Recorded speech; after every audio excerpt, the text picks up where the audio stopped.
Okay guys, welcome back to the channel. I'm gonna parlay some of my recent videos. Again, it's a little bit different in the summer months. I can give you some of these videos that aren't the normal eye candy, facility tours, show coverage, cost no object gear. I love showing you all that stuff during those months where it's more applicable. But in the summer months, I can do some of these videos that I think in many respects are more important. Because if you only are about the gear or certain types of gear, first of all, you're going to get immune to it. I mean, even MBL extremes, I used to be like, amazed by them, and I still am, but I mean, I have 3 friends that own them, so you get kind of conditioned to now the gear is not as important. But some people stay on that gear merry-go-round forever, and it even creates mental problems and, all kinds of issues of neuroticism if you never advance and learn that there's a lot more to the hobby. And that's what some of my recent videos have talked about. Ear versus measurements, also amp preamp synergy, and the recent one with the FTC pronouncements, really the latter half of that video where we talked about measurements in general and which ones to trust and not trust, were very valuable. I think the most valuable part of that video, although the whole thing I was really proud of. And thank you guys for all the great feedback. It's for a niche, but my niche is you guys. And to that end, I wanted to follow up with this video where we talk about measurements you can trust. What about dealers and manufacturers you can trust? And that's been a hot topic because a couple of manufacturers have been in the industry, in the hobby scuttlebutt recently for drama. And I'm not here to just do a primitive video about that. Enough has been said. Those things speak for themselves. You can figure out for yourself where you stand. But the more important part, and where I like to do, is leverage my 40 years experience to give you guys tips, is to give you, as my title of this video is, who can you trust for manufacturers and dealers. And if you were clickbait, if you think it's clickbait just to give you a list, no, I'm not giving you a list. It's too comprehensive to give you a list of what manufacturers, what dealers. Thankfully, we have a ton of them in both manufacturer and dealers you can trust. Yes, there are some bad apples. Yes, there are some that you can't trust. Yeah, there are some that think they know more than they really know. That's true. And I'm not here to call out those people. I'm here to help you. And I've even got a checklist here to help you of things that you can do to help your intuition. At least these are things I do either subliminally or obviously. And a lot of the times when I go to these shows, I showcase as much as I can on camera and give you that intuition where you can make your own takeaways, especially with facility tours too. You can have your own things that resonate with you. But a lot of things aren't even on camera, where my spidey senses go up or down on a particular manufacturer. And then I curate material. I go to rooms based on that feel-good spidey senses to help you focus on brands. What I focus on 100% can't be 100% vetted. So don't think just because I focus and did a video on this brand, I endorse the brand. But if you see people consistently on my channel like Steve McCormick, JR, Edgar, these kind of people I have vetted for you, and those are part of my circle of trust. They're part of my WhatsApp group, part of people you can leverage. I feel very comfortable recommending to you. But there are tons of people, not just them, that you can trust. And I want to give you some tips to how to increase your intuition if you're newer in the hobby, or even if you've been a long time in the hobby and you're still on this gear merry-go-round, you don't know who to trust, you're not happy with what you're getting price to performance. So let's start with, and I'm going to go with manufacturers first with my list of what things help me. Now, none of these are going to be foolproof, yay or nay, for sure, trust them or not. But these are all data points that will help you increase your intuition of which way you want to go, whether they resonate with you or not. So with manufacturers, one thing I look at is right off the bat, how often are they upgrading gear? I pimp MBL a lot, and for good reason. Not only do they do everything, and they do stuff at cost to object level for people that can afford it, but when they do that stuff, they do it, and the models they come out with last forever. They're not constantly coming out with Mark II, Mark III. I think for the MBL Extremes, it took like a decade before they came out with a Mark II. Now, I don't even own any MBL gear. Some of my friends do, but I can hardly recommend them based on what I know of the people behind them. Everything they do is top notch. And other brands, though, that charge just as much, quite frankly, are constantly, every show is a new model, new this, new that. And it makes people neurotic of what they bought Or if I'm buying it now, what's going to happen a year from now with that 6-figure cost or even 5-figure cost? It's kind of a red flag to me that I don't like to see constant upgrading. If you're going to have upgrades, you should do it like I featured Steve McCormick in my last video.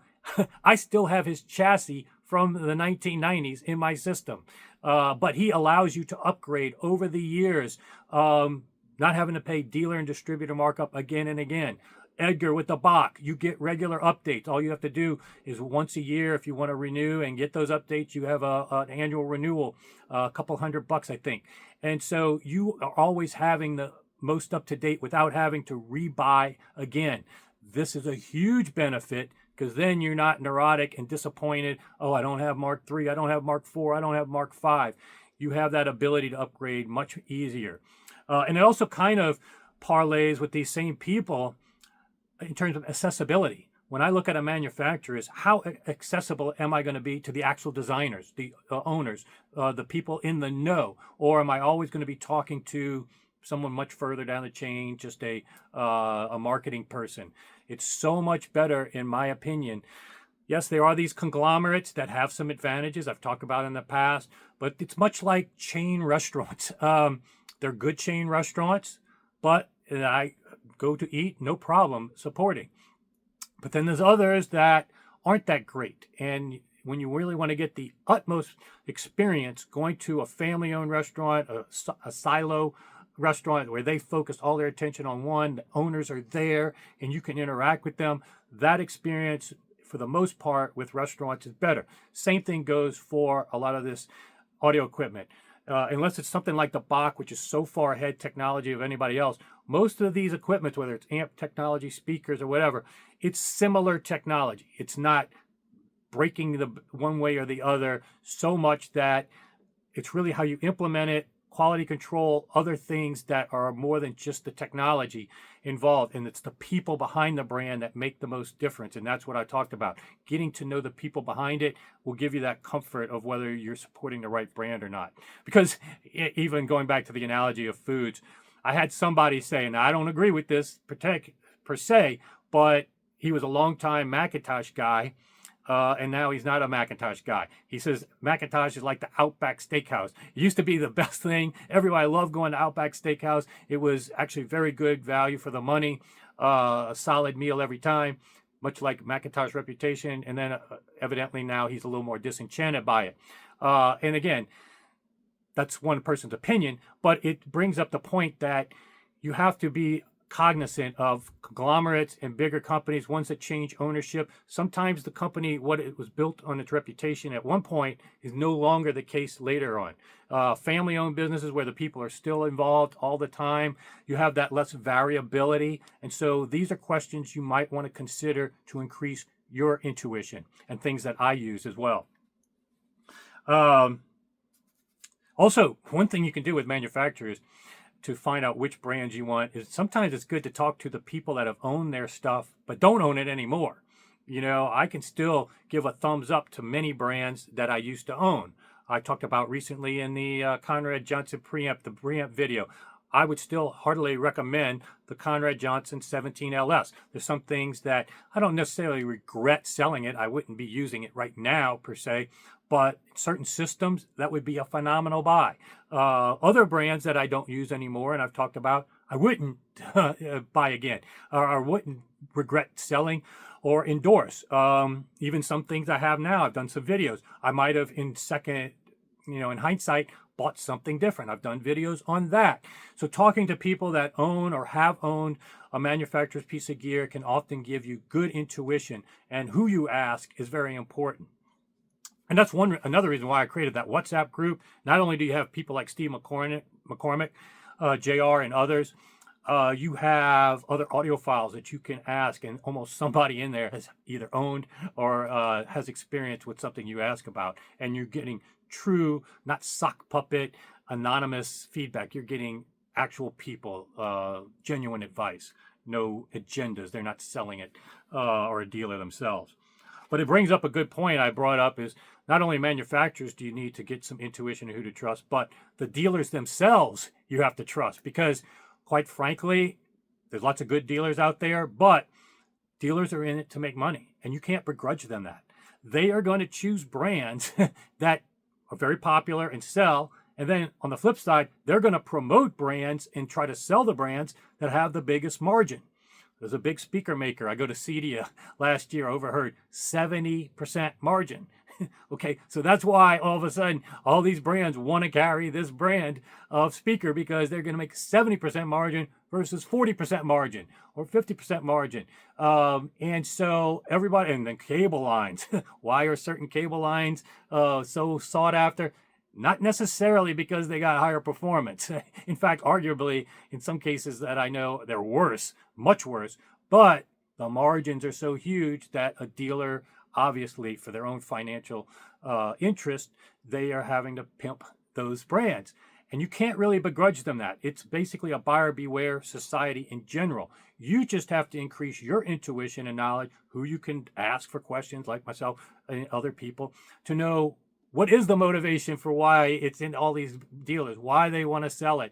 Is it genuinely better, or is it because the margin's so big? And then you use your own buyer beware intuition and knowledge to work for your interest. So that's one little thing to look for. But another little tip is there's a site called Wayback Machines on the internet, where you can actually look at the history of a website whenever it changed, and based on when they crawled it and changed, you can actually see a snapshot of their old website. So one thing, it's not foolproof. None of these tests, litmus tests for one way or the other, but they're data points to give you extra intuition, enhance your intuition. But you can go to Wayback Machine and see what brands they carried a year ago, 3 years ago, 5 years ago, and then see what they carry now.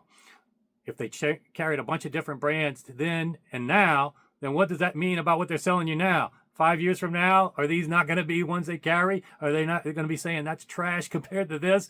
Or did they go through a learning curve where these were not that good, and then now they genuinely have better brands? Well, again, do you want to still be part of their learning curve? Are they going to be with these 5 years from now? That dealers that frequently change brands they represent could be a data point that would sway your intuition one way or the other, and Wayback Machine is a good way to do it. Actually, it's also good for manufacturers. Again, I'm not going to call out this company. It's been enough drama about them anyway, but there's one company, speaker maker, that has an article on Wayback Machines talking about how bad beryllium tweeters are. Whole article, why you shouldn't get speakers with beryllium tweeters. But then you go to their website after, I think within 3 weeks of that article, they're offering a model with beryllium tweeters, and they got rid of that page. But it's on Wayback Machine, so it's like so dishonest. Now that may be a litmus test right off the bat. This kind of company, I don't want to deal with. That's dishonest. So this kind of little test right here could sway you one way or the other. And if you didn't have that data point, you may not have known that. You may have trusted what they said by just looking at a snapshot of what their website looks like now, or read some nebulous audiophile sock puppet touting it as the best thing ever. Very much of a minefield out there. Do your own research. Actually, if you don't have Wayback Machine, lots of dealers have websites you can use, but even online, on YouTube, there are dealers that have videos, and you can go back 4 or 5 years, look at their videos. What did they pimp back then? Was it the horn speakers, and now they're selling ported boxes or open baffles, and now they're selling seal box speakers? What were they saying was the best then versus now? What brands were they selling then versus now? I think I know one off the bat, Upscale Audio has always done good videos, and I think they've been pretty consistent with their brands they've represented. But you can look back and see, what brands have they represented the longest. So when you use that dealer, maybe you want to focus on those brands that they have the most experience on versus other ones which may have been just a new find for them, or maybe because of margins, that's what they chose that brand. So even among a dealer, which brands, this kind of data point and research can help you. Actually, there's a big manufacturer / dealer that was touting, about 5 years ago, you look at their videos, they were talking about servo bass for speakers is the best. Servo bass. Even came out with a prototype speaker. Servo bass speaker. That's the best way to do bass. Guess what their speaker does now? passive radiator. Like, it's like all those videos talking about that 3-5 years ago and even prototypes are now totally different to their philosophy now. Again, it's not a litmus test of, oh, don't trust them, but it's a case of what they learned, maybe genuinely learned, this is a better way than what they knew at this time. And they found a better way. But does that mean that this better way, they don't learn another better way 5 years from now? That's for you to decide. And what is their acumen and experience in this area? Instead of just learning, if you took a snapshot of time 5 years ago, you would have sworn and probably bought what they said, servo-based speaker. But now you're not in the know according to their own research and their own philosophy. These are kind of things that will keep you from getting on that gear merry-go-round and neurotic if you know who to trust in the first place. And like I was talking about with focusing on Steve McCormick in the recent video, I have his amp chassis from 1990 still here. He allows me to deal directly with him. Everybody that bought one of the legacy models, you can keep updating it over the years to state-of-the-art current performance, or be happy wherever you stand, whatever your budget is, allowing you to update it. These are unicorns in the industry, in my opinion, because being able to deal with the designer, get it bespoke, made for you, kept up to date without paying dealer and distributor markup. People come back here and say, well, you can afford that fancy amp at that dealer. Why don't you get that? Why are you using this? Well, because I think this is actually better. You know, if you put the two together, when people come back here, then they're like, oh, I see what you mean. But, you know, these are the type of things that can get you off that gear merry-go-round, get you higher value, higher performance. And same thing with people like JR, certain subs that are much more costly, he doesn't recommend, because when he's set up and done hundreds of these type of setups and measurements, he's realized what's more important. And so leveraging these people, leveraging these unicorns, and one of the biggest unicorns of all, Edgar with the Bach. Not only, I mean, it's kind of crazy. People are spending 5, even 6 figures on just a DAC. He does, you know, for $30,000, you not only get a DAC, state-of-the-art DAC, but you're going to get so much more from ORC, active crossover, crosstalk cancellation. It's almost comical. But on top of that, when you buy a Bach, you get direct access to Edgar, not a dealer. You get access to him. Hours he will spend with you, and his acumen and his experience helping you set up your room and what that data will show you. It's much like having Steve McCormick, as he was talking about amps in my last video.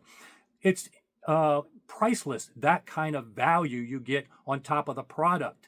And on top of that, he offers limitless support. There's a once-a-year renewal fee, and you don't even have to renew each year if you don't want, if you're happy with the box the way it is. But he's constantly updating what you bought, whether it's 1 year, 2 years ago. He's constantly focused on that product, not the new Mark II, Mark III, where he can sell for dealer distributor markup again and a new chassis. He's updating what you bought, and you can update it at a modest cost and support for a full year. These are the unicorns out there. That's why I feature these people on the channel. I can't vet 100% of people that's on my channel, but the people you see consistently, the people in my WhatsApp group, the audiophiles that I associate with, these will make your experience in the hobby so much better, and your learning curve goes so much faster. You know, that if not, you're going to be probably one of these gear merry-go-round guys, and you will probably be neurotic and have addictions of just gear, and never understanding what really matters. The last few videos I'm very proud of, because it allows me to go into the weeds and show you guys that really higher IQ audiophiles what makes a difference. I don't know everything. We don't cover everything in the weeds, but it's a little more in depth than the typical drive-by audiophile stuff that you see. And so hopefully you enjoy that. If so, sign up, subscribe, and I'll see you back here soon.